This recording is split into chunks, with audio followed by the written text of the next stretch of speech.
because what is within you is not far away. As I've told you many times, a few people wanted to come to Isha Yoga Center. And they came to a local village and asked the boy, young boy there, how far is Isha Yoga Center? He said, it's 24,996 kilometers. I said, what, that far? He said, yeah, the way you're going, if you turn around, it's 4 kilometers. It's right here, not there. If it was there, how long, how long? When it's here, where is length of time? Just a question of willingness. When you believe something, it brings you lot of confidence. That's the reason why we believe. Well, we started with believing God. These days it's become fashionable to say, I believe in myself. I don't know what that means. How can you believe in yourself? No, I believe in myself. All you're trying to do is confidence-boosting exercise. Confidence is a dangerous damn thing.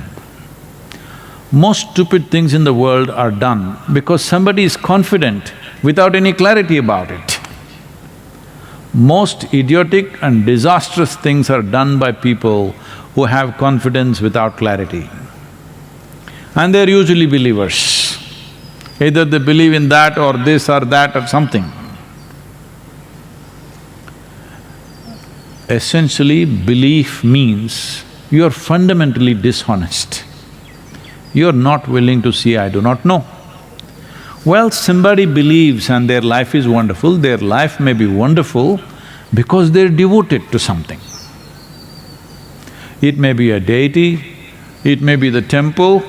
Usually devotees are not really doing much with the deity. They're sweeping the temple, they're cleaning the temple, they're washing this and that, they're washing vessels in the temple, and it all feels wonderful because they're devoted. It is like, someone has a child,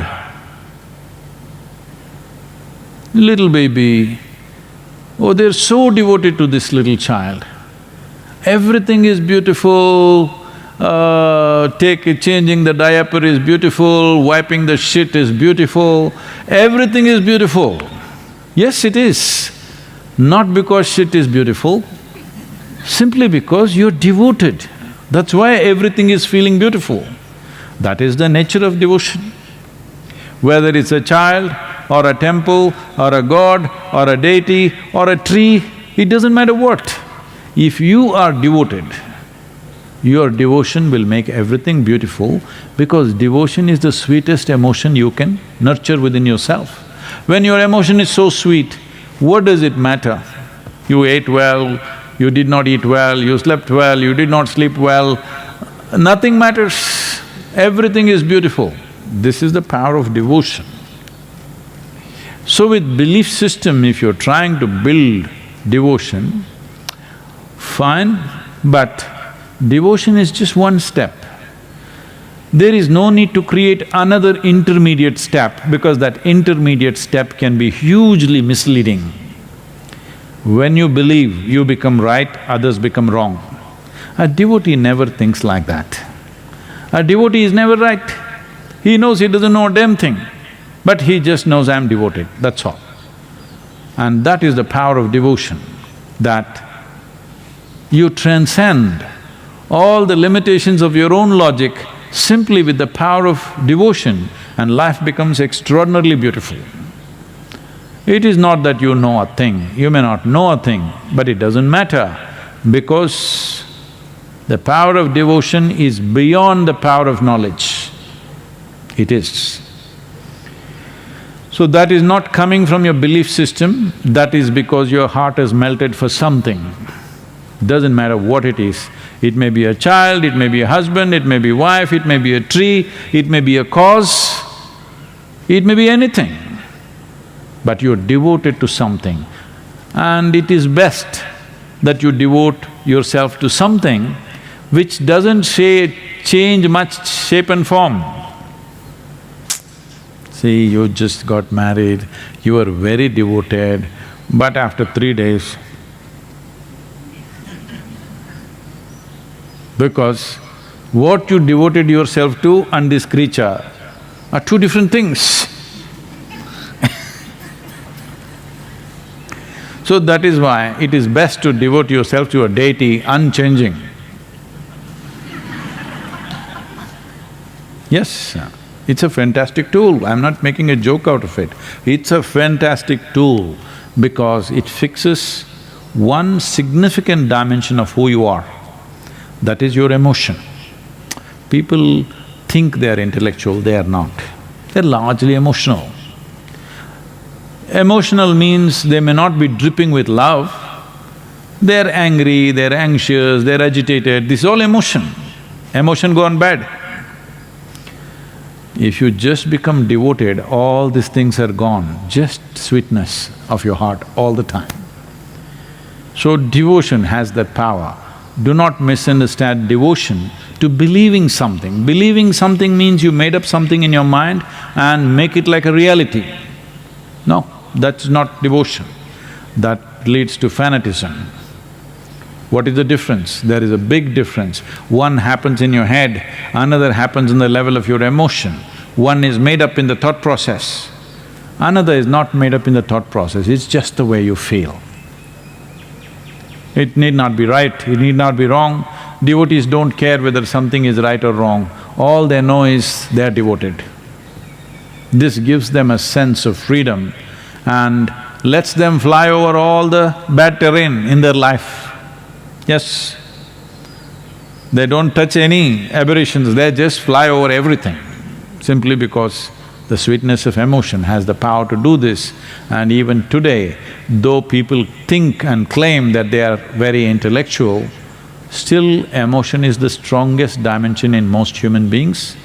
Maybe it's not finding expression, it's gotten constipated in expression, but inside, it's roiling them all the time. They are not experiencing sense of absolute love towards everything, but they're angry towards everything, they're anxious about everything, they're tense about everything, these are all emotions. I not asked what's your father's name.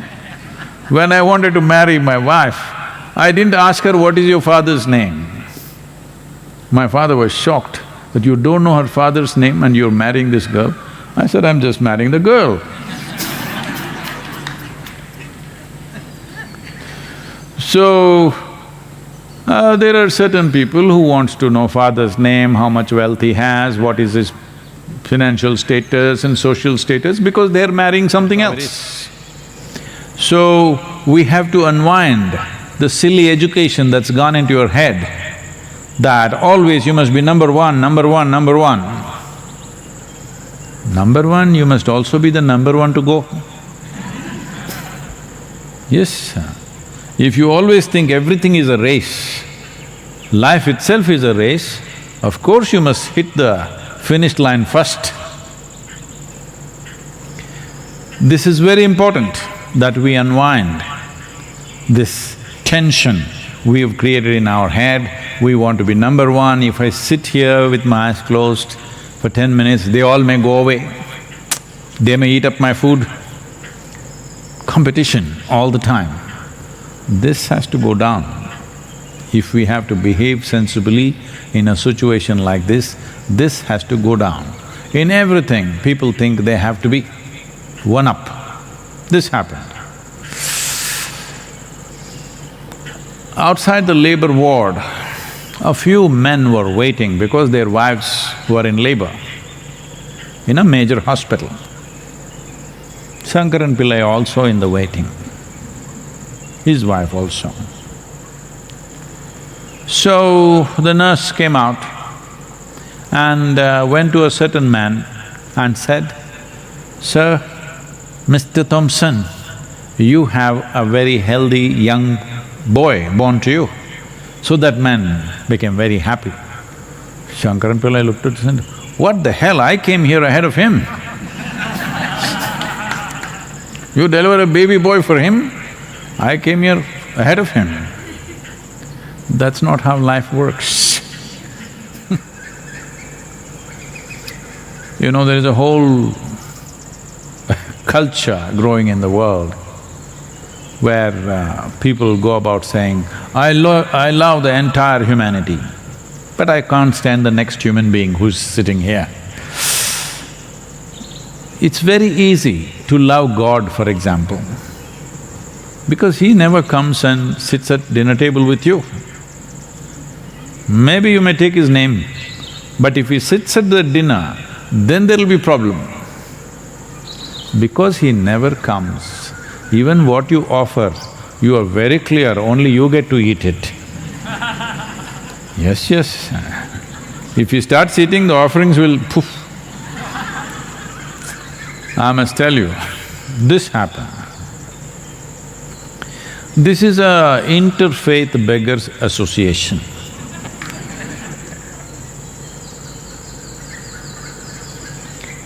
So, there are only 3 members. One Hindu beggar, one Christian beggar, one Islamic beggar. So they said, they're very religious, but because of their economic condition, they have to be together, otherwise they would fight. So one day, they met under a tree, and then the Hindu beggar wanted to show that he is really a devotee. He said, see, every day whatever money and stuff, generally the money that comes to me, which comes in the form of coins and various small denominations, I write a large Om, and then I throw all the money up. Whatever lands on the Om belongs to Shiva, rest belongs to me.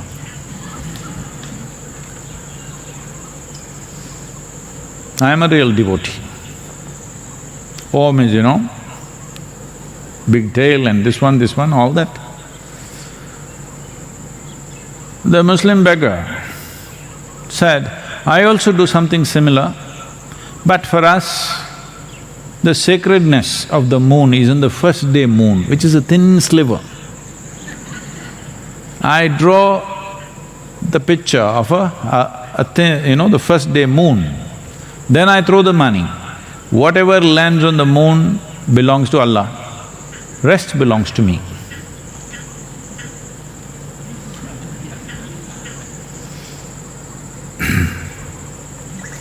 Then they asked the Christian beggar, what do you do? He said, I'll take all the money and throw it up. Whatever is his, he will keep it, rest.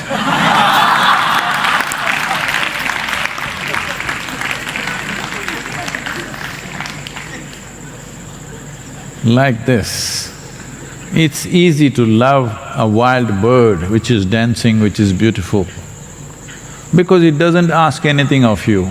It doesn't even like you, actually. It doesn't think much of you. Have you seen how a peacock looks at you?